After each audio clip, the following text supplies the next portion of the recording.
নমস্কার। আজকে চলে এলাম আমি রীনা মণ্ডল আপনাদের সামনে সমাজের কিছু ঘটে যাওয়া গল্প বলার জন্য বা আপনাদের সামনে তুলে ধরবার জন্য। দেখুন, আমাদের কিছুদিন আগে আমাদের অভিনেতা রাহুল ব্যানার্জি সমুদ্রের তলে জলে ডুবে মারা যান। এই কাহিনী আবার এই দু একদিন হয়েছে। এক ডক্টর, তার ওয়াইফ, দুজনেই ডক্টর, তারা গিয়েছিলেন কোনো সমুদ্রের সেখানে স্নান করতে গিয়ে দুজনেই মারা গেছেন। দেখুন, আমরা সমুদ্রে অনেকেই ঘুরতে যাই, প্রায় লোক আমরা সমুদ্রে গিয়েছি, কিন্তু সমুদ্রে গিয়ে আমাদের সমুদ্রে নানা রকম আমরা ফটো তুলি, স্নান করি এবং নানা রকম ওই সমুদ্রের জলের মধ্যে গিয়ে করি। কিন্তু দেখুন, সমুদ্রের ঢেউগুলো যখন আসে তখন সবাই দেখেছেন, আপনারা সবাই গিয়েছেন সমুদ্রে, দেখেছেন যে ঢেউগুলি কিভাবে আসে। আপনি যদি একটু বেশি জলে নেমে যান, সামান্য এই যে পায়ে থাকে জলটা, সেটার মধ্যে যদি দাঁড়ায় আপনি ফটো তুলেন, দাঁড়িয়ে যদি ফটো তোলেন বা ভিডিও করেন, সেখানেও দেখবেন ঢেউটা শার্ট করে এসে পায়ের তল দিয়ে গিয়ে উপরে উঠে যায়। এটা সবাই খেয়াল করেছেন যারা যারা সমুদ্রে গিয়েছেন। আমরাও গিয়েছি সমুদ্রের নিচে। যখন আমরা সমুদ্রে নামছি, অল্প পরিমাণ জলের মধ্যে, বালির মধ্যে দাঁড়িয়ে আমরা ভিডিও করছি বা ফটো তুলছি, তখন দেখা যাচ্ছে সমুদ্রের ঢেউটা এত পরিমাণে মারছে, তখন আমরা একটু হেলে যাচ্ছি বা ঠিক মতো দাঁড়িয়ে থাকতে পারছি না। ওই ঢেউটাতে অনেকে পড়েও যায়। সেই পায়ে যেটুক জল থাকে ওইটুক, তারপরে যখন আস্তে আস্তে আপনি আরেকটু এগিয়ে যাবেন, তখন দেখবেন যে জলের ঢেউটা কত পরিমাণে আসে, প্রচুর পরিমাণে আসে, সেখানে ফেলে দেয়। আর জলের নিচে যে বালি কী অবস্থায়, কোথায়, কেমন আছে, এটা কেউ আগের থেকে জানতে পারে না। আমরা সমুদ্রে অনেক মজা করি, অনেক আনন্দ করি, খেলাধুলা করি, জলের মধ্যে ফটো তুলি, ভিডিও করি। আমরা ওই আনন্দে ভুলে যাই যে আমরা কতটা দূরে নেমেছি। এটা জনসাধারণের ভুল, বা যে জলে নামে, আমরা জলে নামি, সেটা আমাদের ভুল। কারণ আমাদের জানা দরকার আছে, যারা আমরা সমুদ্রে যাই, যে জলের ঢেউটা কত পরিমাণে স্পিডে আসে, মানুষকে ফেলে দেয়। তার মধ্যে যদি বালি ঠিক মতো নিচে না থাকে, আমরা বালিতে পা উসরে পড়ে যাব নিচে। সেই নিচে পড়ে গেলে ওই সমুদ্রের ঢেউ নিয়ে চলে যায় বা এক জায়গা থেকে আরেক জায়গায় ফেলিয়ে দেয়। তখন সহজে তাকে খুঁজে পাবেন না, খুঁজে পেতে গেলে সময় লাগবে।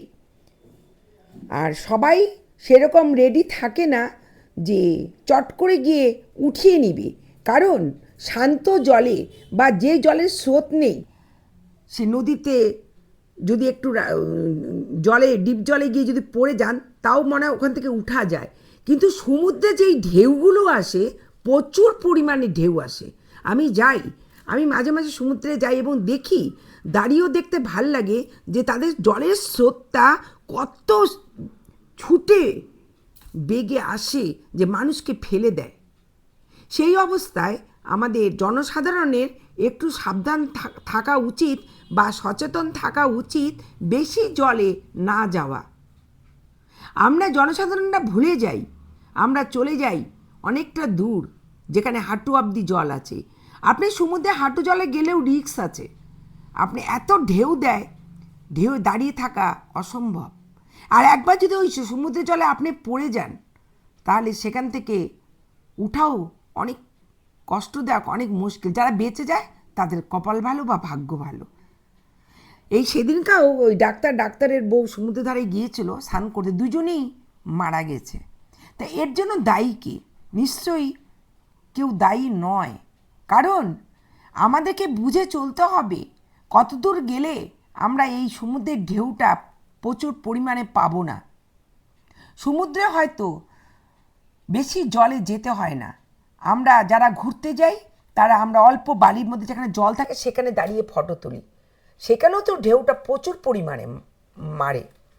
আমার তো ভীষণ ভয় হয়। আর এই জন্য এই ঘটনাগুলো ঘটছে, এই জন্য হয়তো কাউকে দায়ী করে লাভ নেই।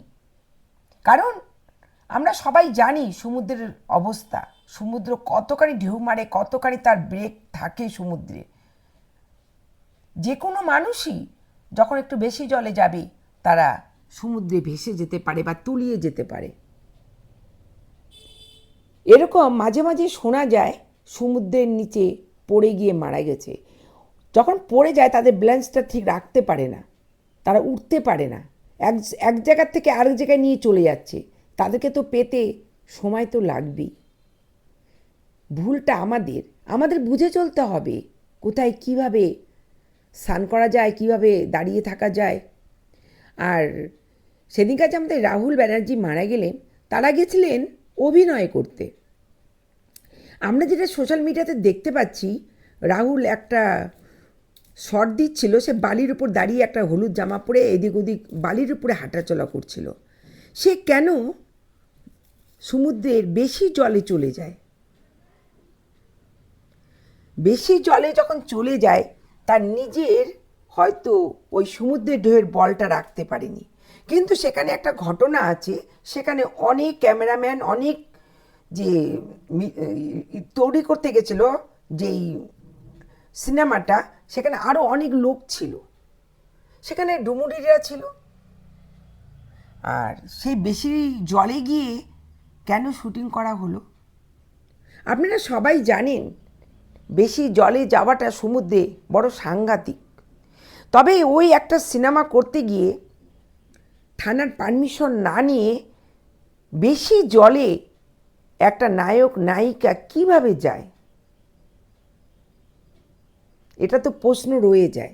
তাছাড়া আর এই সমুদ্রে এই কাণ্ডগুলো হতে পারে, না হওয়ার কোনো সম্ভাবনা নেই। আর এটা রাহুলের ব্যাপারটা হচ্ছে শুটিংয়ের ব্যাপার, এই জন্য আমরা অনেক রকম আলোচনা করছি, সোশ্যাল মিডিয়াতে দেখছি নানা রকম আলোচনা হচ্ছে। কিন্তু ভুল আমাদের সবারই আছে, জনগণের। কারণ সমুদ্রের যে ঢেউটা মারে সেটা সবারই জানা আছে। আমাদের উচিত সমুদ্রে যখন আমরা নামছি একদমই বেশি জলে নয়, আমরা এই গোড়ালি ভিজা অবধি জলে নামতে পারি, তার বেশি জলে যেতে পারি না। একটা সমুদ্র বিশাল বড় আয়তন, একটা নদী নয়, ছোট নদীর মধ্যে পড়ে গেলাম, চট করে উঠে গেলাম, এটা সমুদ্র। সেটা আপনাদের নিজেদেরকে বুঝতে হবে যে এত জলে গেলে এটা হতে পারে, না হওয়ার কোনো সম্ভাবনা নেই। কারণ সমুদ্রের কাজ সমুদ্র করে, তারা দেখে না যে আমাদের এই ঢেউয়ে পড়ে গেলে কার কি অবস্থা হবে। এই জন্য জনগণের কাছে অনুরোধ করব, আপনারা কিছু হলেই নানা রকম সমুদ্রে যান, স্নান করেন, শুটিং করেন, ফটো তোলেন, ভিডিও করেন, জলের মধ্যে স্নান করবার চেষ্টা করেন, কিন্তু খুব সাবধান। আমি সবার কাছে আবেদন করি, যান, কিন্তু গোড়ালির জল অবধি থাকুন, তার বেশি যাবেন না।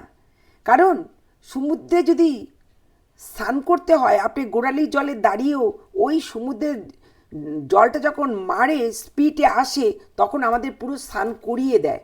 তার জন্য গভীর জলে যেতে হয় না বা হাঁটু জলে যেতে হয় না। সমুদ্রে হাঁটু জলে যাওয়া ভীষণ সাংঘাতিক রিস্ক, এটা প্রতিজনেরই জানা দরকার আছে। আর ওই সমুদ্রে অত জলে কেন শুটিং করা হয় যেখানে নিষিদ্ধ করা আছে, যেখানে কোনো পারমিশন নেই, আর সেই জন্যই পারমিশন নেননি। এই জন্য তো একটু ঝামেলা আপনাদেরকে পোয়াতেই হবে। কিভাবে পড়লো, কেন পড়লো, এটা সত্য ঘটনা যদি একবার, সত্য কাহিনী যেটা ঘটেছে যাদের সামনে, তারা যদি তুলে ধরে, তাহলে এত কথাবার্তা এত মিডিয়াতে যুক্তি তর্কতে দেখানো হয় না। সমুদ্র একটা সাংঘাতিক জিনিস, যেমন ভালো তেমন খারাপ, এটা জনগণ অবশ্যই মনে রাখবেন। সমুদ্রে নামুন, কিন্তু গোড়ালি জলে নামুন, হাঁটু জলে নামবেন না। কারণ তাদের স্রোতের কোনো ঠিক নেই, কখন ছোট কখনো বড় বড় ঢেউ এত জোরে মারে, দাঁড়িয়ে থাকা অসম্ভব। কারণ আমি এটা নিজে ফিল করেছি। আমি গোড়ালি জলে দাঁড়িয়ে ঢেউটা এমনভাবে এসে মারলো, আমি ওখানেই পড়ে গিয়েছিলাম। তবে হাঁটু জলে গেলে তাহলে সেখানে কি লোক বাঁচতে পারে বা ওই জল থেকে চট করে উঠতে পারবে? একবার ভাবুন। ওই ঢেউ মারলে পড়ে গেলে আপনি কোথা থেকে কোথায় চলে যাবেন জলের স্রোতে। এখানে কিছু বলার নেই, সবই আমাদের ভাগ্যের লিখন।